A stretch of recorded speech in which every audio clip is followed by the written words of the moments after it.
could dream of fights like this, but very seldom do they live up to the expectation. This is even more than you could dream of. Just imagine if you bought a ticket. Stop it, Greg. You can stop it any time. When I started this podcast, I never dreamed I'd get the opportunity to talk boxing with a guy who's been in the sport for over 70 years. But today, here we are.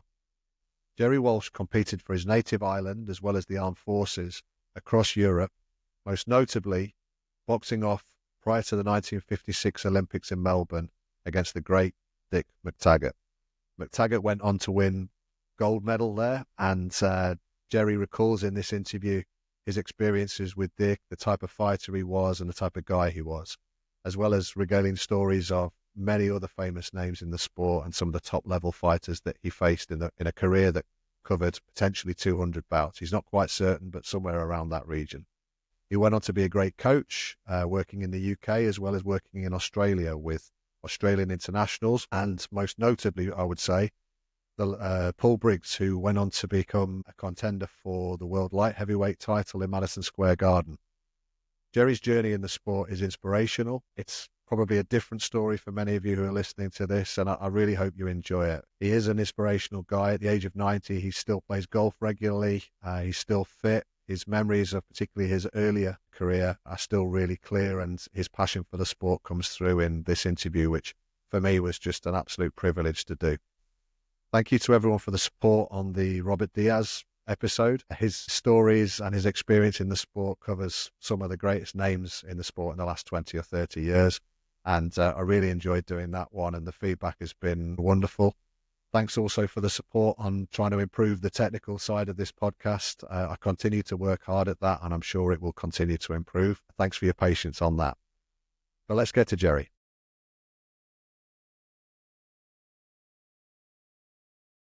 Hello and welcome to Dance Under Those Lights. This week we've got a really, really special guest, someone I'm so happy to see on the show, and delighted to welcome Gerry Walsh onto the show. How are you, Gerry?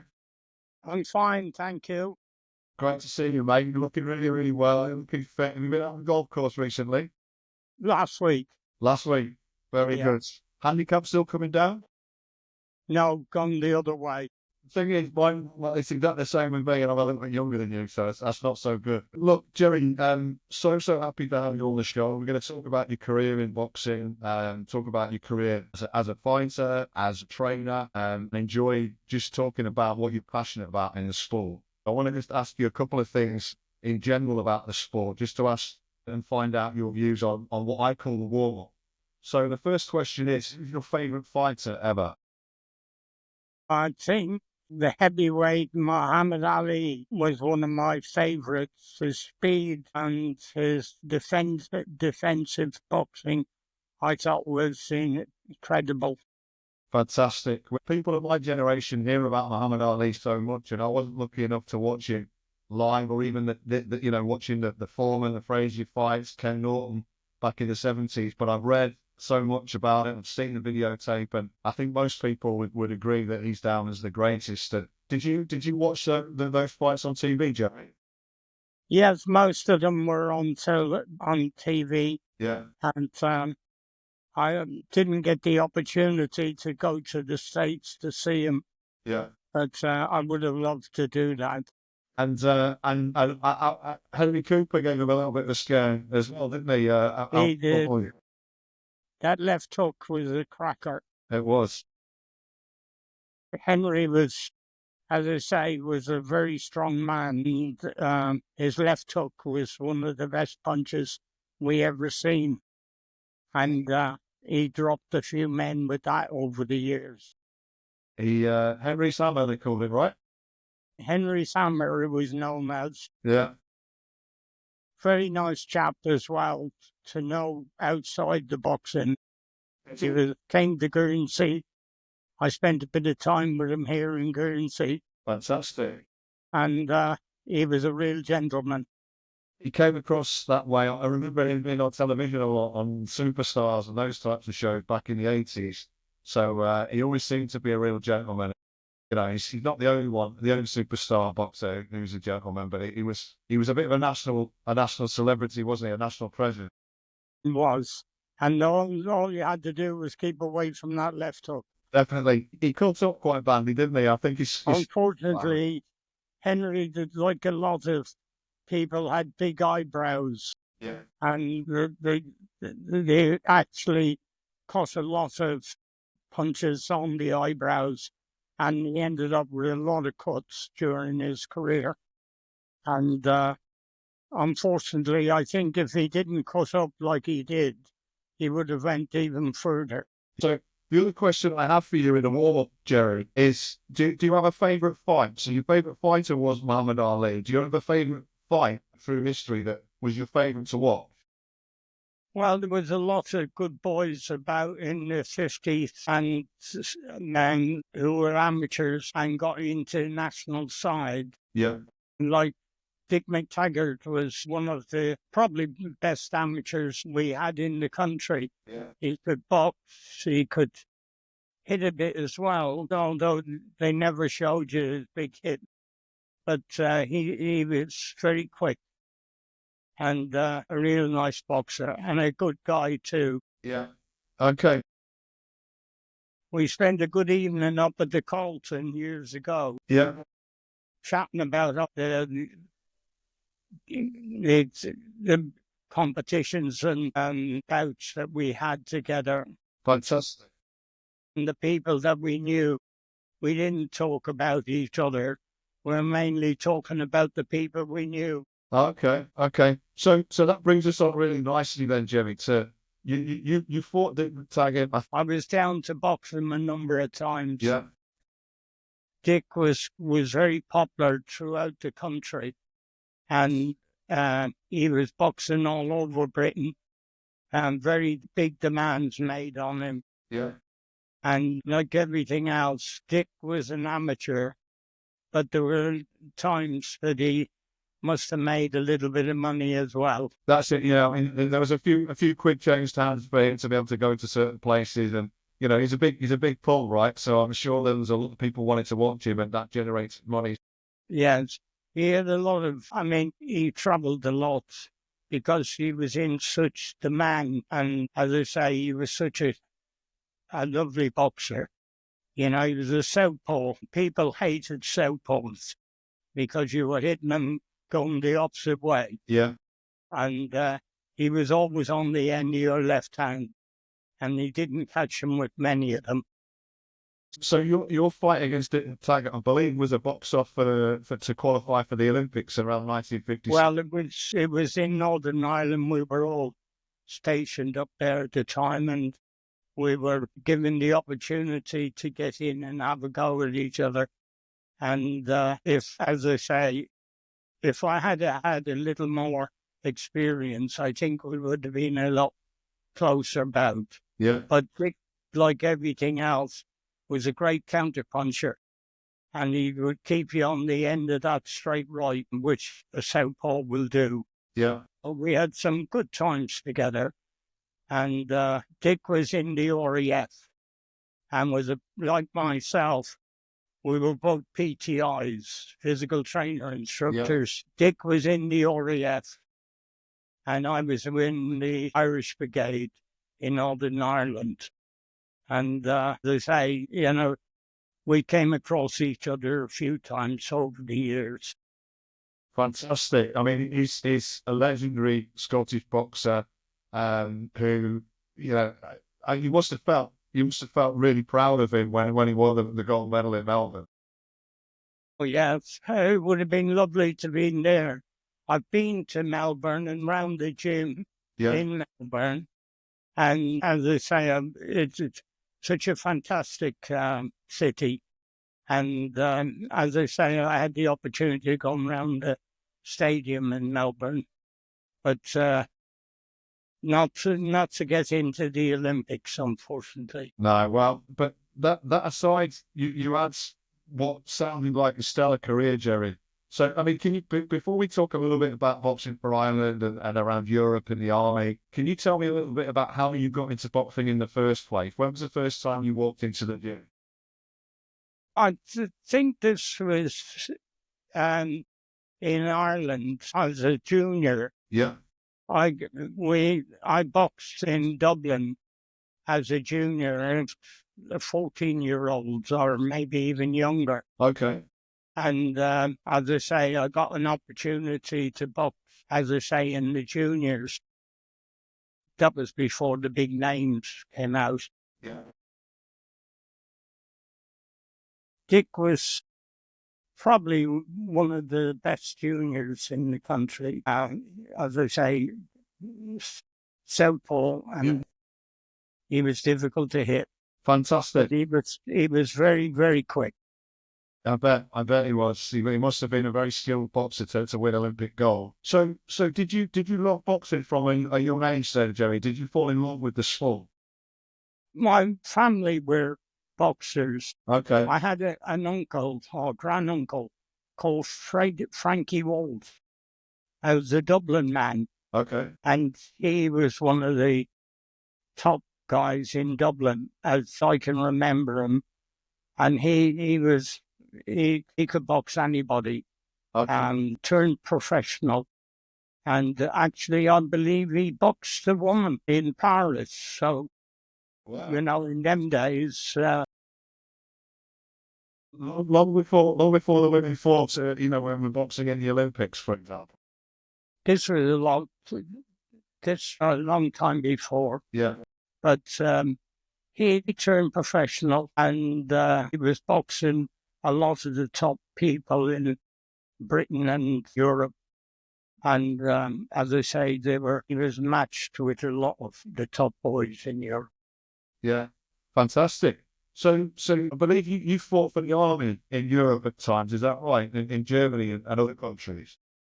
Yeah, I represented the army a number of times, both in Northern Ireland and in Europe. And as I say, there was a lot of people that we used to box each other quite a bit in them days, because we were matched up with each other at different shows.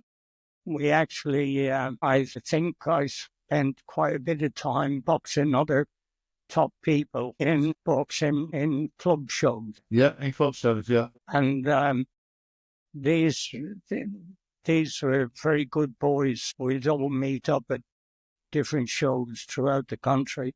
We all got the opportunity to box each other, and we gained our experience from boxing each other because we were all learning from each other.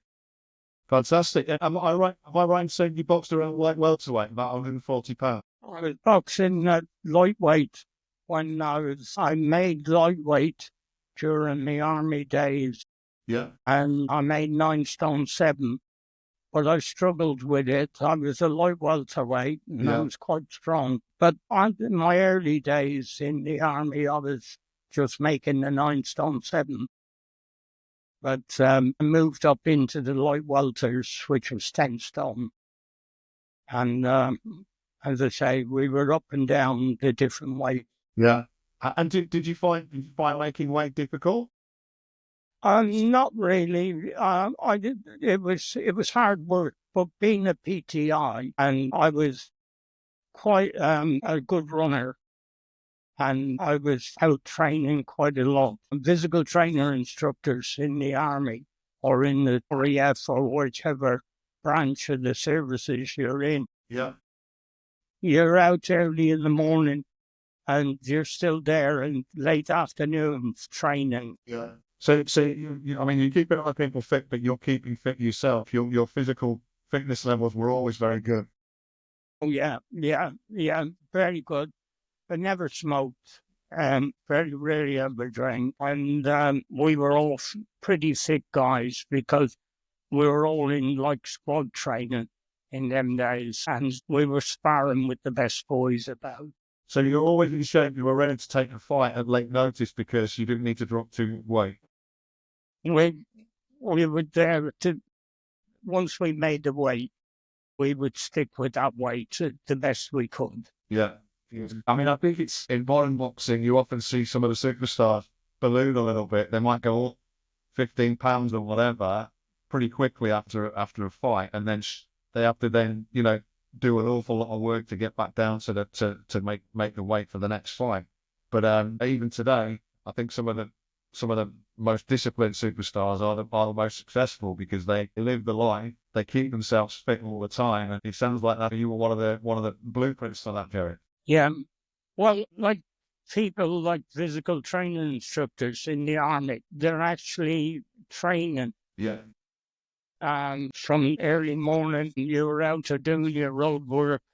I mean, my days in Northern Ireland, we spent a lot of time on the roads, and we actually done plenty of mileage. Yeah, I got the miles in. So tell me what sort of boxing would you describe yourself as, Gerry? What were your strengths? How did you fight? I was quite strong, and I had a good left hand, and I boxed behind a good left hand. As I say, the right cross came over a few times, and I was in there to have a fight, and I enjoyed that. Yeah, yeah. You didn't box on the back foot. You were on the front foot, putting pressure on. Yeah. I was on that fight. I had a good reach, Yeah. and I used the best of it. But as I say, when you came in for it, you came in behind the left hand so that you were getting in without getting hit. Yeah, so it's something that the coach is saying to my son who's boxing now. So yeah, I hear that a lot, and it's an important skill. So Gerry, can you tell me a little bit about what you think boxing does for young people? You've had so much experience over the years. You progressed to from being a high level boxer to being a high level trainer. Tell me what you think about the sport of boxing and what it does for the community, for young people in general. Well, I mean, people go into boxing basically, in some cases, have come in straight from being in a club, box for a club, Yeah. or the better ones, they've come in and they've represented the country or the clubs and so forth. But it's like everything else. You have to start somewhere. And as I say, it's nice to get in there with the best. And as I say, have a good bout with them.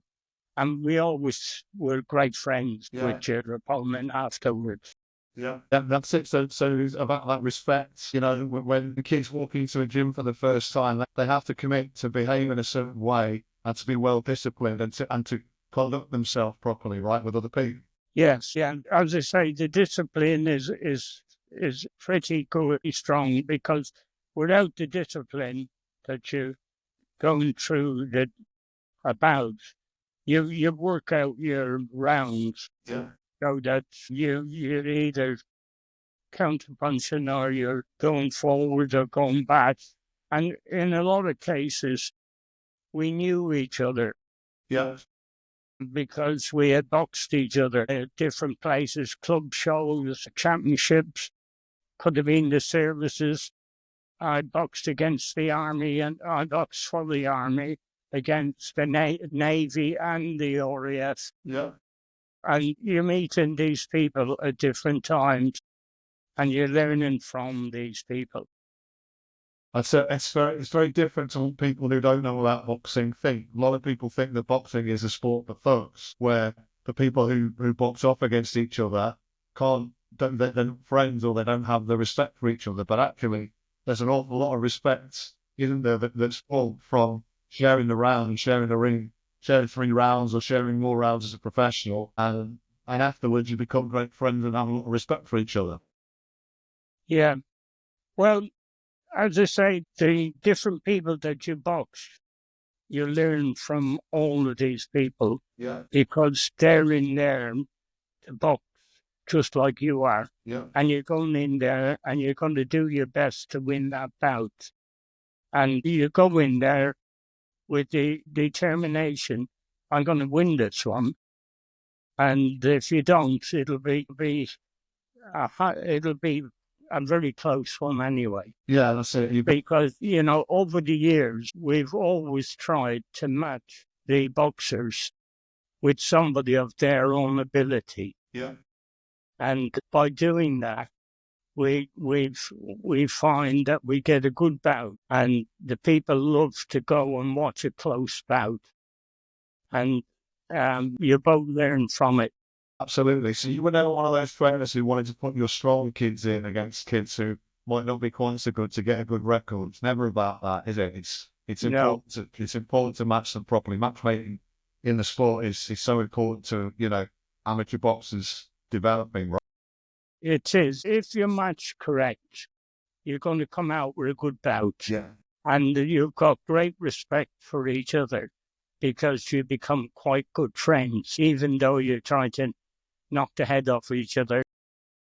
That's one of the beautiful things about the sport, isn't it? That you can be so, competitive in there. Like you say, you're trying to take your opponent's head off, and yet afterwards, as you say, the respect is there and you become good friends, and the bond is a special one, right? It is. In a lot of times throughout your career, you will box these same people a number of times. So that, it's not just a once-off thing.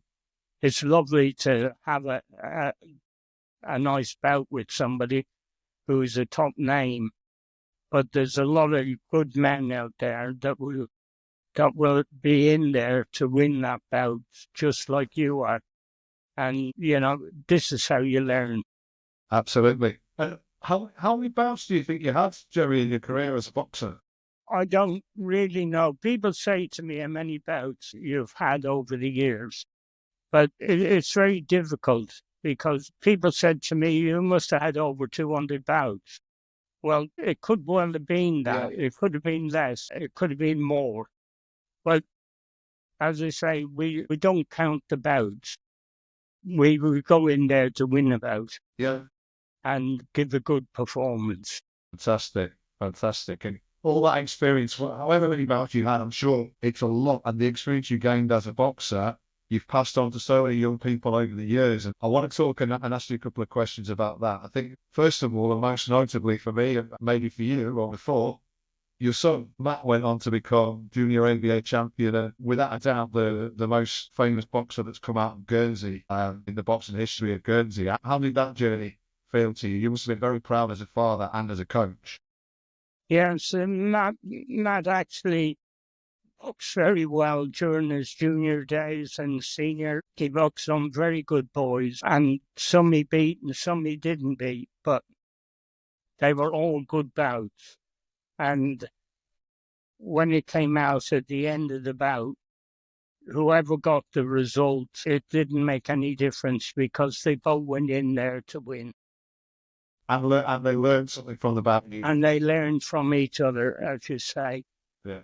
Fantastic. So that was not only did you coach in Guernsey and start a boxing club in Guernsey, but I think you've coached in the UK and also spent a lot of time coaching some top boxers in Australia as well. Yes, I've coached for the PCYC, which is the police, and they run a lot of the youth clubs in Australia, and they do a very, very good job. And some of our young lads that came into the gym actually learned a lot from the police. Young lads coming in there and entering championships and so forth. They became good boxers.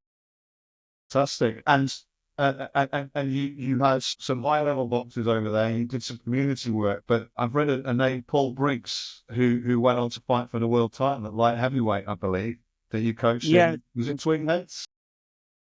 Paul Briggs. Yeah. He was one of our lads in the gym.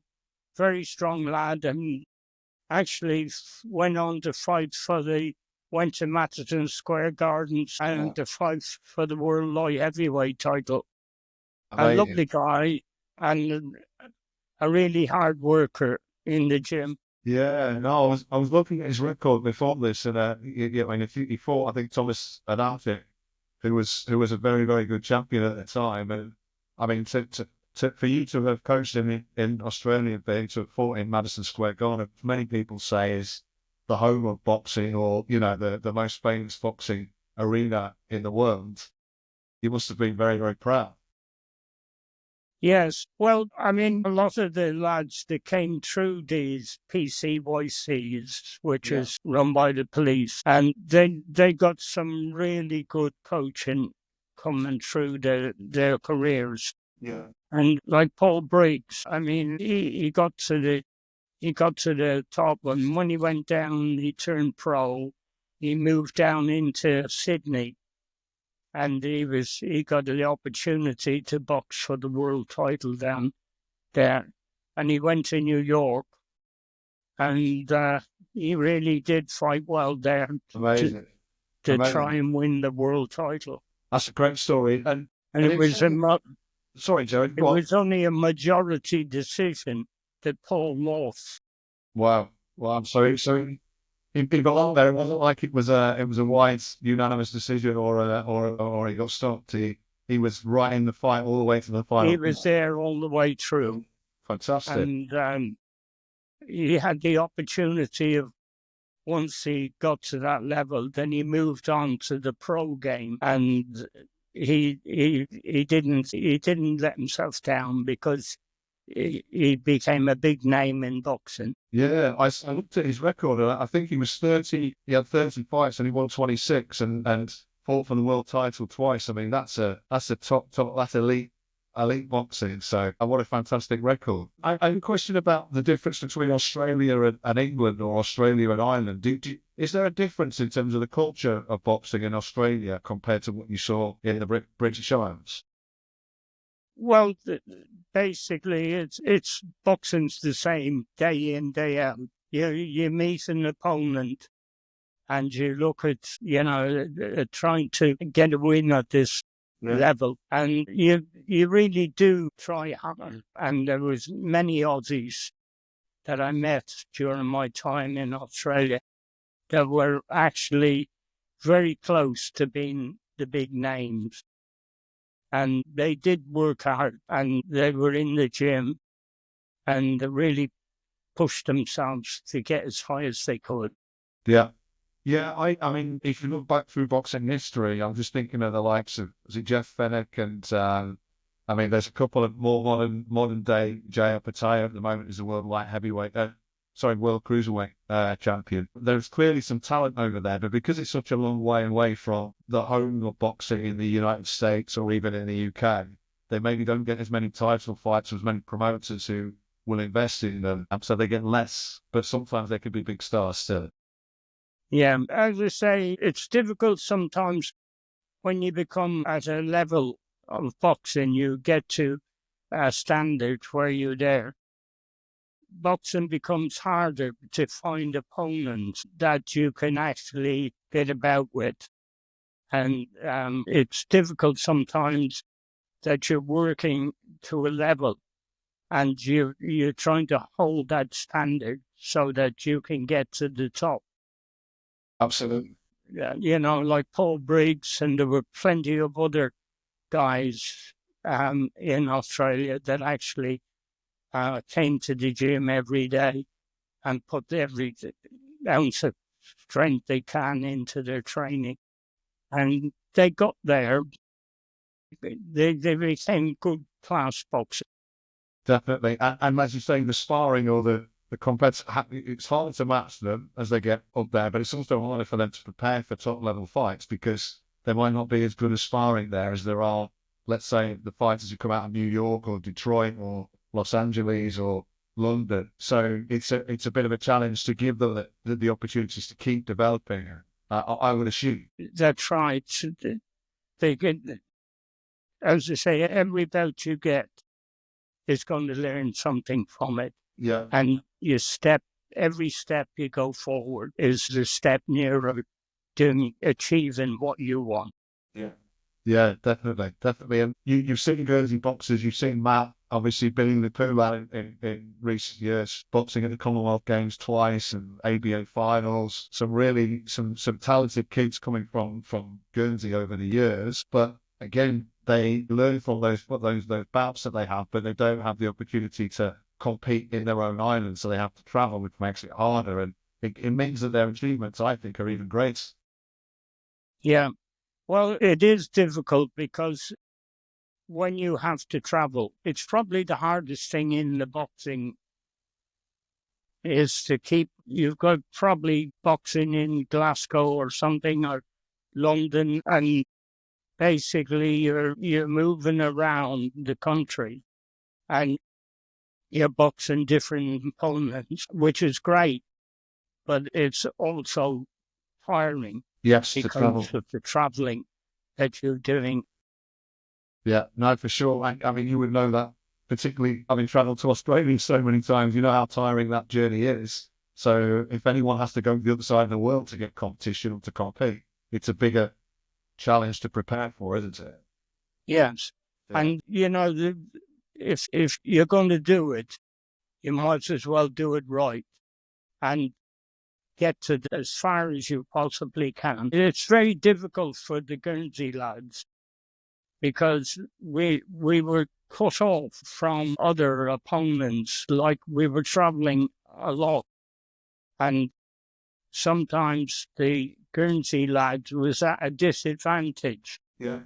because he was the guy that was travelling quite a bit.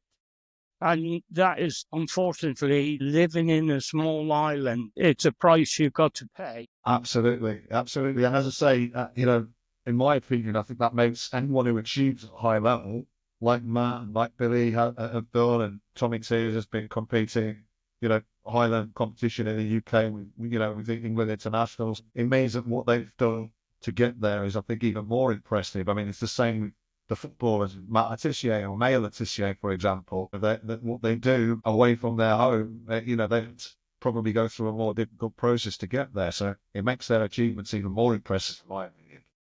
Yes, you're right in what you're saying there, because it's not just the boxing itself that's hard. Yeah. It's the travelling, the weight, looking at your weight, Yeah. different opponents that you meet during those days that you're boxing and going up, trying to get up that ladder. Yeah. And they're hard days, but they're good days because at the end of it, you really do achieve a lot. And that's a marvelous. It's a marvelous reflection on the sport. What boxing is doing you, Gerry, in your life, and what you've given boxing, and it's probably given you the inspiration maybe to do other things in your life. And I know you've done a lot of work for charity.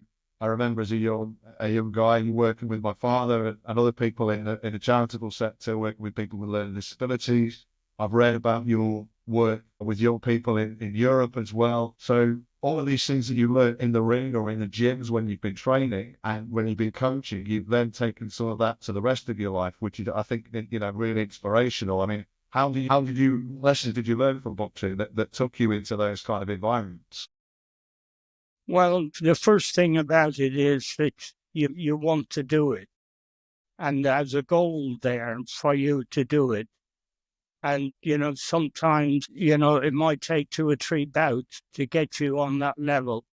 But once you've got that level and you've achieved a standard, then you keep working at it so that you're not going back. You're going forward and you're learning from whatever you're doing. Yeah. So the hard work that you put in, it's giving you the inspiration to do more, to be able to, to keep progressing and to keep pushing your limits, I guess, and be competitive in anything you do, whether that's in boxing or whether it's the services to other people or all of the other things that you've done outside your life in boxing. Yes, you're right there, because no matter what you do, you've got a goal at the end of the day. And if you want to get there, you've got to go reach for that goal. Yeah. And in some cases, you get there. Sometimes it takes a bit longer to get there. But at the end of the day, if you work at it, you will get there. Fantastic. It's a great lesson for anyone, whether they're in boxing or anything else in life. It's, as you said before, if it's worth doing properly. You've got to do it right. Absolutely. And every time you get in there, regardless of boxing, running, gymnasts, whatever sport you're doing, then go for it. Because at the end of the day, you'll learn from it.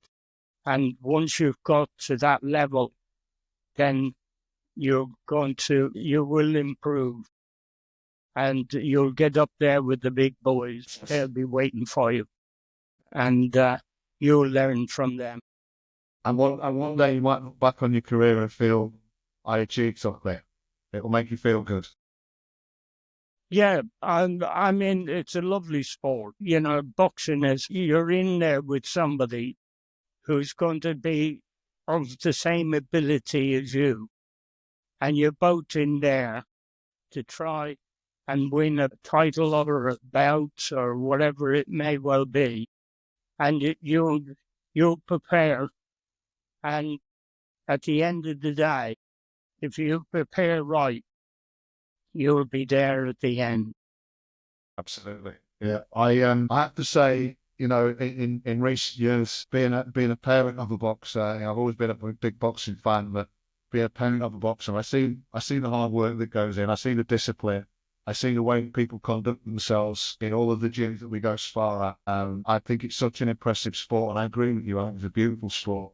It's misunderstood by a lot of people who don't know anything about boxing and just assume that it's a sport for fun, that it's a violent sport. And of course, it's a dangerous sport, so you have to take it seriously. But there is so much good that comes from boxing. I think your life is testament to that, to be honest, Gerry. And you look at, you know, the likes of Matt Jennings, who I forgot about before when I was thinking about Guernsey's, you know, boxers who've gone on to achieve a lot on the national stage. You know, Billy the Poolman in recent years as well. All of these guys have benefited from what the sport's done for them, but obviously people like yourself investing time in them, people like Matt investing time in them today. And even better now, we've got another generation of Walsh boxing, and young Finn is, I believe, going to be competing across in the UK this year. Is that right? Yes, Finn's doing well. I mean, he's only had a small number of bouts. He's 12 bouts now. Yeah. And he's actually improving with every bout. And he works hard at it, and I'm sure, you know, if luck goes with him, then he'll go a long way.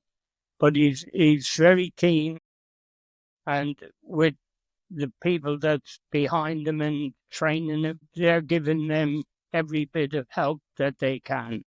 And I'm sure Finn appreciates all the help he gets.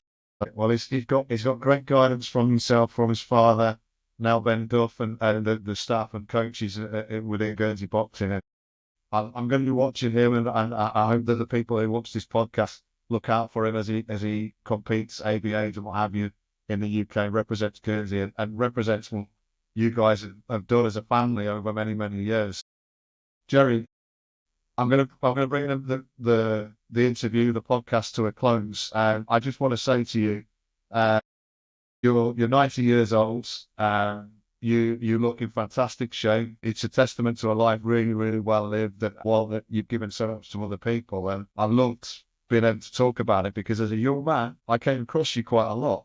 And I didn't know what a rich history you had in this sport. I knew you were a boxing coach, but I didn't know all of your backstory. And to be able to do this today, many, many years after I last saw you, and knowing the impact that you've had on so many young people, not just in Guernsey, but further afield in Europe and as far afield as Australia, I think it's just a privilege for me to be able to talk with you about it, and to be able to put a podcast out there that kind of helps people to learn a little bit about your journey in boxing and in life. So thank you very much for coming on the show, Gerry. It's a pleasure. The same. Thanks a lot. Take care. And good luck with the next round of golf, mate. Thank you.